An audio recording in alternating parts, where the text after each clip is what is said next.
Ooh, malevolent appropriations, though. Just keep talking to me, Mr. Magneto.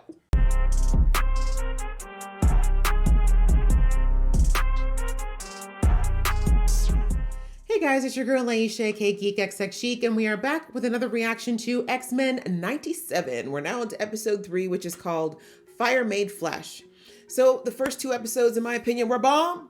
If you watch those reactions, you already know I liked it a lot. Between the nostalgia, someone who watched the original 90s X-Men, and someone who's been a fan of the Marvel Universe for a very long time, it was just satisfying to have that mixture of things that reminded me of the old show, but also seeing so many new themes in here, seeing the new animation, seeing how good the writing was. I love that this show is not shying away from really talking about what the X-Men was all about and the kind of topics that the X-Men tackled. We appreciate these types of shows. Like, not every show needs to be like it, but X-Men have always been about this. So I feel like it felt true blue X-Men. I really like the way their new character designs, how everyone looks. In particular, Mr. Magneto. I mean, can we can we give some snaps for the suit and the look and the aesthetic and the voice? Like, all of it. I'm telling you, I might become a Magneto fan after all these years. I don't know. Or maybe he's just thirst trapping. We'll have to see. But either way, we ended the last episode, episode 2, with a few things happening. We saw that Storm has been stripped of her powers as for now, and this is huge for her because, as I said in the last episode, Storm and her powers, it's very much a part of her identity, who she feels that she is. She never really thought, like, I'm a woman with powers. It's like, I am my powers, you know, when it comes to Storm. So having these taken away from her, she's having a bit of an identity crisis. And as such, she decided to take a sabbatical and leave the X-Men. She's like, I gotta go. You guys are on a different path than me, and I gotta figure out if I can live like a human now. And on the other side, we had a new arrival who's an old arrival.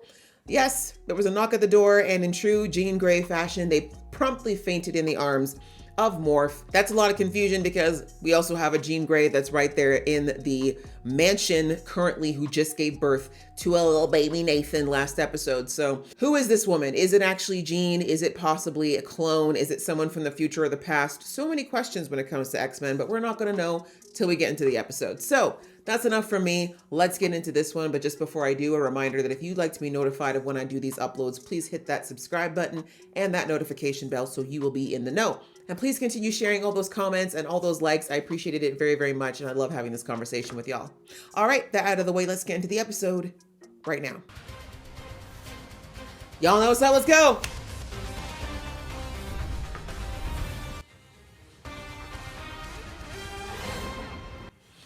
Never gets old. As if her awareness was born only yesterday. I see a den of confusion. Clone. Uh-huh. Words will fail to prepare you, but the gene that lies on this couch is the same. The actual Jean Grey. Jean Doe is older, the proper age. Yours, while identical, is not. Oh, Scotty. Our Jean is a clone. Damn. You made a baby with a clone? Your science could have been manipulated by someone with wicked intentions. Or you're a clone. Tell them. Scott's like, all I see is another lady that I might get to get busy with. And Wolverine's like, one Jean for each of us? In my life, how many times? You know me. But she's right there. Like, right there. Just That is your baby, though, in fairness. Storm would have believed me. Would she? I don't know. She might have been like, actually, Jean, you've always kind of annoyed me, so I had to wonder if you were the real one. Beast tests won't change the fact that I'm Nathan's mother. That is true. Although if you're genetically identical to the clone, she's technically his mom, too. You never could lie to me, Scott, but you always believed in me. I don't know what to believe right now. I think that's fair. Go. But that sucks. I mean, if the situation was reversed, I think she'd have doubts. Are you Jean? Hello? Who's there? You said in your future you hadn't heard of Magneto taking over the X-Men. What about Didn't I tell you Bishop was going to be a part of this? Scientists, like artists, have signatures to their work. I know who cloned Jean. Mm-hmm. So that he can be described as nothing other than Sinister. Most refer to me as Mr. Sinister? I mean, I guess you deserve the title. Me Father. That's okay. You are our son, Nathan. Yes, that's why I made you. Oh. Ew. I'm not Jean Grey. There. I mean, you technically are. Every cell in you belongs to me. Ew, that's such a creepy phrase. You have no choice. So when did this happen exactly? Struggle, of course, is quite useless. Resistance is futile. Wow, those eyes. Okay, ma'am, there's a baby in the room. Do you mind? Yeah, I feel you, Nathan. You don't deserve this. The suit change. Tell me your dark desire. Damn. My Inferno. Dark Fiend. Hey, the baby, though. Looks like Magneto and Rogue have the Danger Room next. No, do they? For a whole 2 hours. Rogue's really training her stamina with the new boss. Interesting choice of words there. He's such a dick. And then there was Morph. I feel like Morph should just change into shapeshift into Jean too, just to make it fun. You know? How many Jeans can one X-Mansion stand? Logan? One too many redheads for you. Here, need some help with those hard-to-reach spaces. Wow. If we all don't know. Wow, this is a tableau for you. I mean, I actually don't blame Rogue. What? Oh, good. What do you call that when your skin melts together? Liar. Your mother? She's looking great. Oh, God. Yeah, I'm starting to remember again why I never really liked Jean's character, ever. Don't look at me, Mother. Don't look. This is not my son.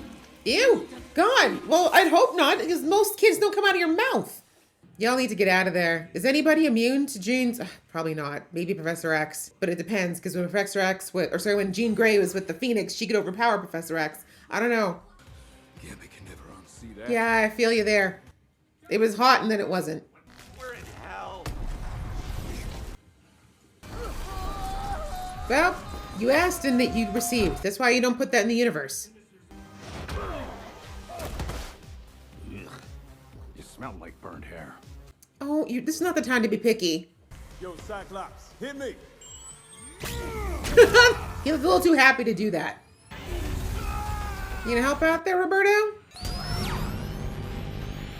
Nice. It'd be a bit better if you could do like a cone effect, though. That was hot, Bishop. That was hot. Probably not enough, though, since these things are being generated from Jean's mind. This the real Jean? Did you wake up? Oh, it's gonna be awkward.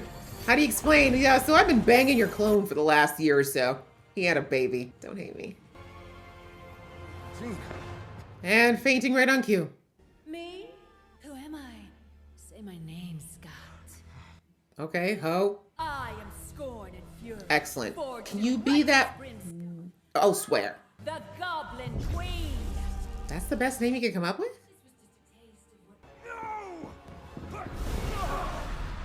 I mean, I know it's your kid and whatever, but...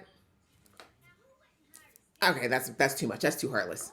Sinister has plagued us far too long. I agree. It is time the madman pay for his malevolent appropriations.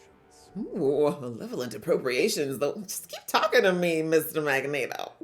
I will lead the others in a surgical strike. fine. Lead the way. I feel like y'all need something for your minds or something, though, because this clone literally just turned you into her playthings. The combination of your parents' unique genetics Oh, I'm makes sorry. your potential unlimited, your powers untold. He's spoiling a baby.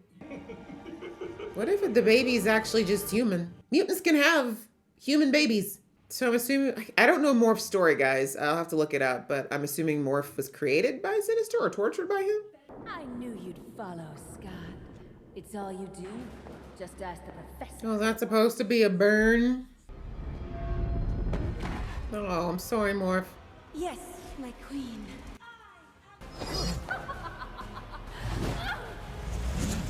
But it's good to have a reminder of how powerful Jean is if she actually chose to use her powers against people. But my telekinetic charm extends beyond. I was about to say, I think that mine goes over metal in this case.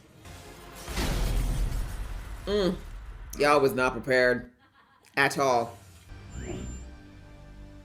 We'll see if she actually loves Scott. I didn't want it. Scott, you gotta keep going, bro. So weak. Well, the strike team was not so surgical after all. It was worth a try, though. Remember who you are, what you mean to us, to me. Can you fight yourself? Is that really what you can do, Jean? Because we need you to fight yourself right now. I remember you. Keep going. Deeper. I don't know. It's kind of crazy in there, Wolverine. I mean, all that to you. Sir, she's technically still married. Scott, he's in danger. Yeah, her husband. My dear, you are not going anywhere. She's the only one who can do anything. This ends now. That's right. I'm the OG. You!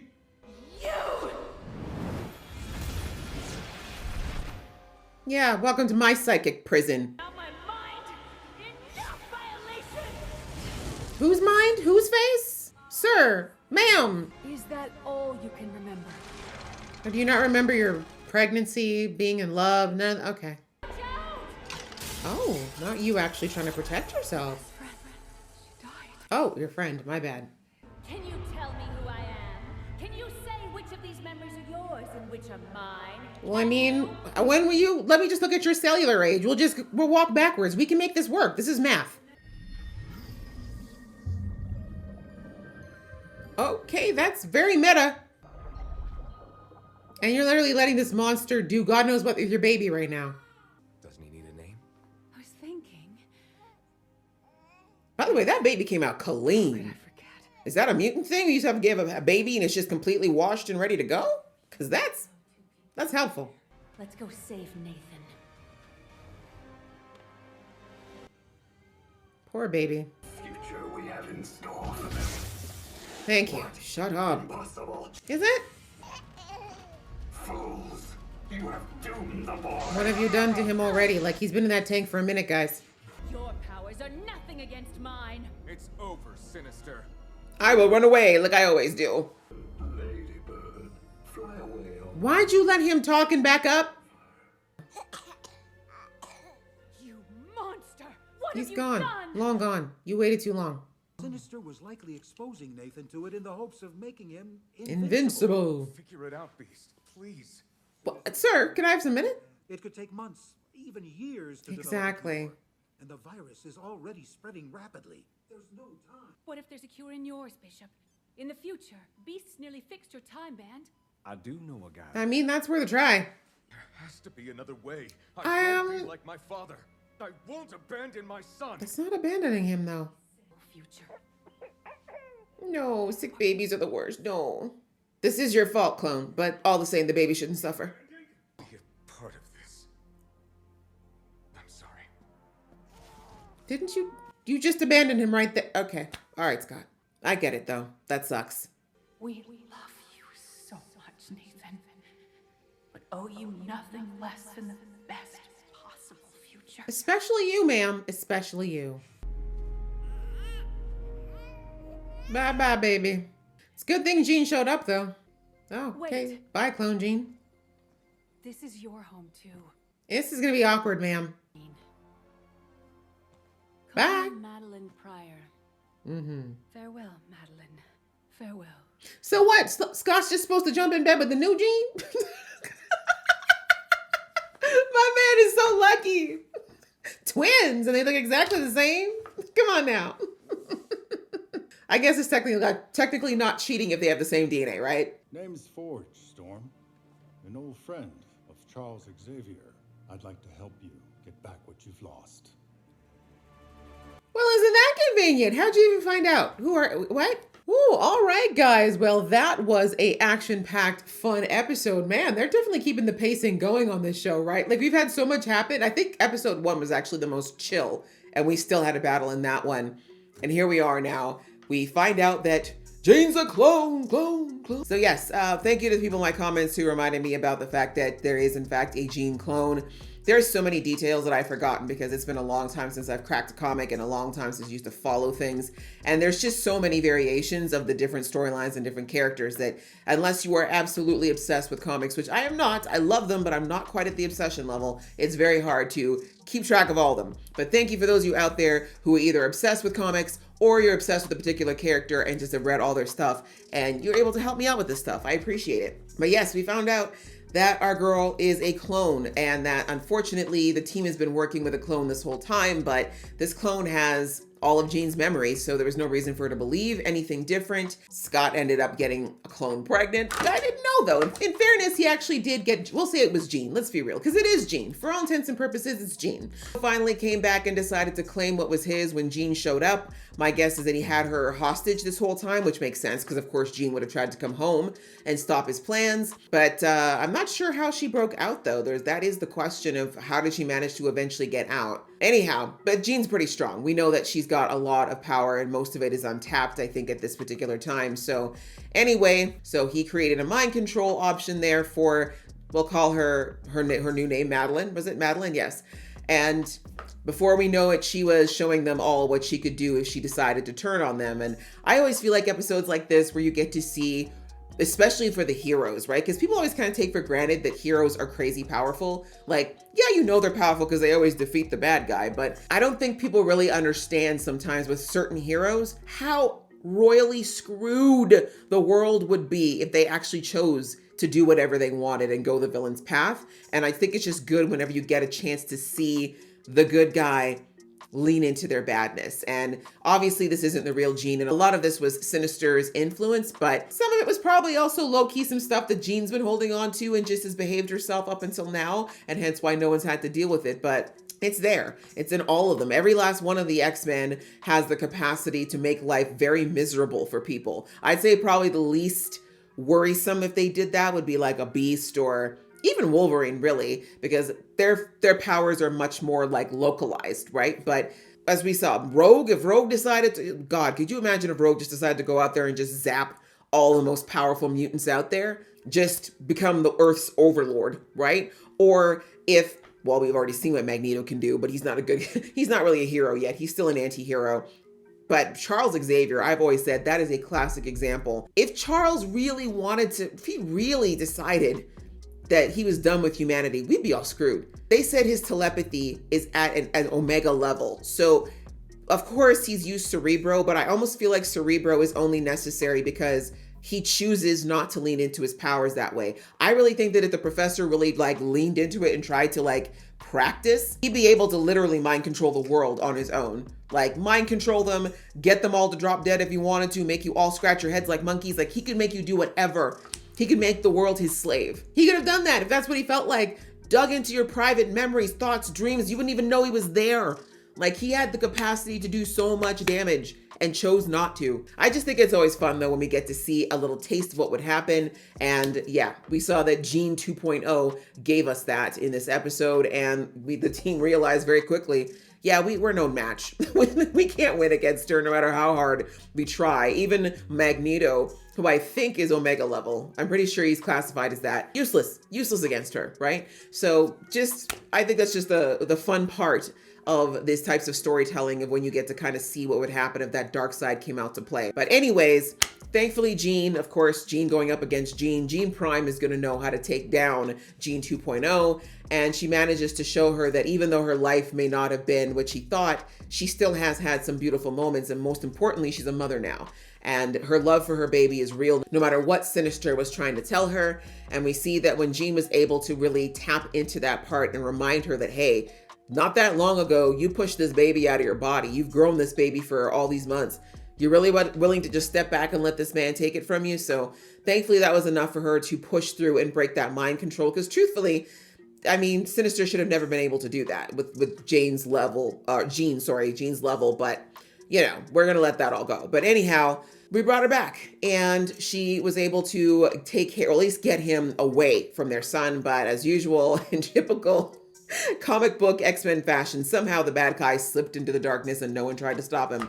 But either way, it's fine because Nathan was the more important thing at that moment. And they found out that poor Nathan has been exposed to a virus. They were like, what do we do? Because we hear Beast say like, I don't know anything about this particular. I'd have to go. Like, if anyone knows anything about how viruses work, and Lord knows after the 2020 and 2021 that we had, I think we learned a lot more about viruses than we ever wanted to. But anyway, you know, it's not an easy thing to do. Even with Beast's amazing brain, like he said, it's going to take possibly months or years for me to figure out a cure that would work for him specifically. And we don't know if we've got that kind of time. So we had Bishop already ready to go back to his time. So he's going to take Nathan there, and hopefully there is something there, a cure that's already been developed, and they can give it, or at least they have a way of keeping Nathan in a stasis or a state that will keep the virus from spreading until they can find the proper cure. But of course that means that the baby is gone, and that's Scott's son. Like, for now, he may never see his son again.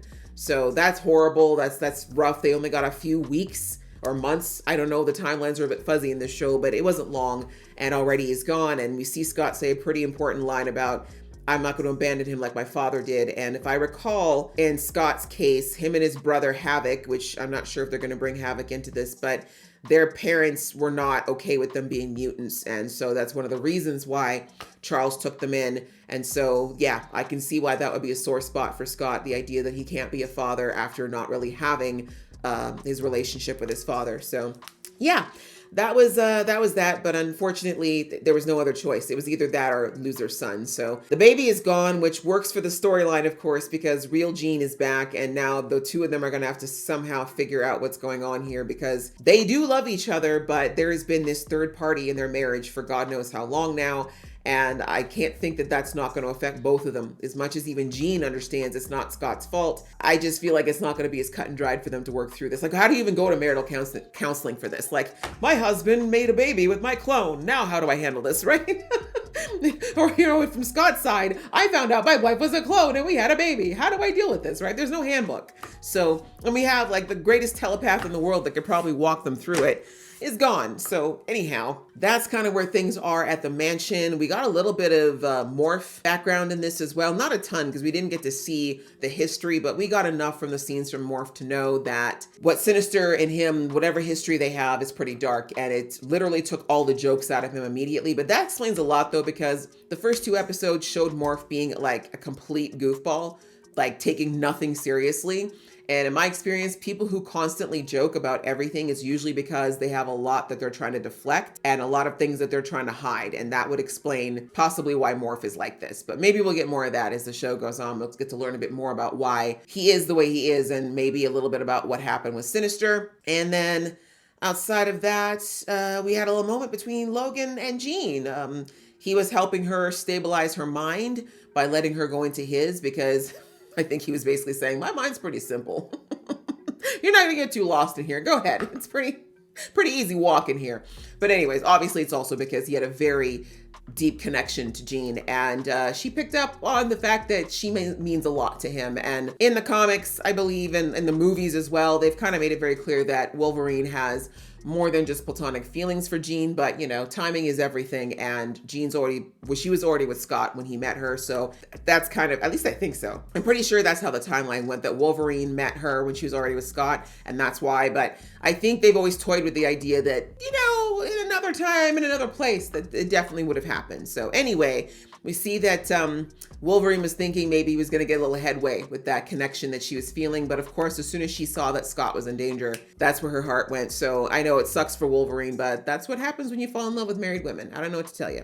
So, but yeah, outside of that, we just had one quick little touchstone on the fact that Magneto and Rogue are spending a lot of time in the danger room together, sessions on a regular basis. And I don't think there's anything beyond, you know, connecting, shall we say. Like, I don't think that she's cheating on Remy, although they haven't really defined her and Remy's relationship in this show right now. Like, it's clear that they've been hanging out, that they're romantic, but they haven't really said whether or not they're like exclusive, boyfriend, girlfriend, or if it's just a situation where there's kind of just, you know, this kind of a situationship, right? I feel like it's the latter though. I think it's situationship, but all the same, clearly Remy likes her a lot, and he's not going to understand why Magneto and her have this closeness, and she's obviously not volunteering that information. But I think especially with her, the fact that she's able to touch him in a world where she can never risk anyone coming in contact with her skin, being able to just touch this man and feel skin against skin is probably just so,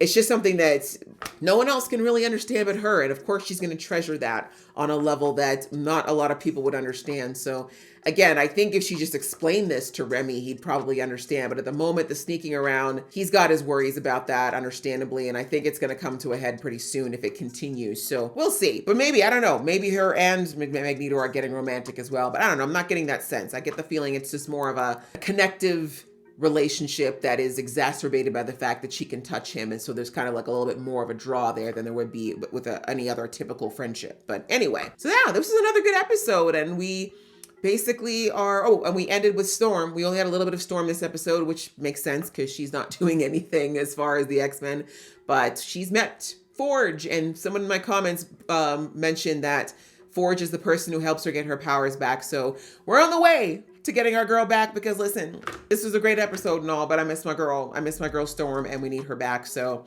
hopefully the next episode will be all about that, or at least a good chunk of it will be about that, because I miss my girl. So yeah, great episode, guys. I enjoyed it. I hope you guys enjoyed watching along with me. If you did, please show some love, and I'll see you in the next one.